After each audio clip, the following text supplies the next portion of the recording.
Hello everybody! Ito, paalis na kami sa Bali at kailangan naming umuwi sa homeland.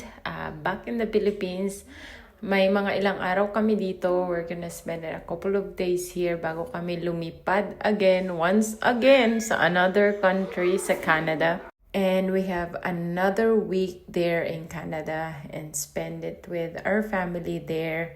At sa sobrang pagod nga namin dahil dumating kami dito sa Pilipinas ng 5 o'clock ng umaga, hindi na nakayanan ni Maria at nakatulog na talaga siya dito sa lobby. At napansin namin na parang, hotel squatter na kami. Kung saan na lang kaming hotel natutulog. But anyway, ito yun na yung tanghali na ata. Siyempre namasyal na naman at ito yung view namin sa kwarto namin, which is usually, ito naman talaga yung view kasi lagi kami nag-stay dito sa Marriott. Then we had a treat for ourselves to massage and all that other stuff para naman ma-relax ng konti, no? Kulang pa ba ang pagre-relax, Grabe na to. But anyway, ito yung first day namin. Relax sa akin. And that's it. Bye!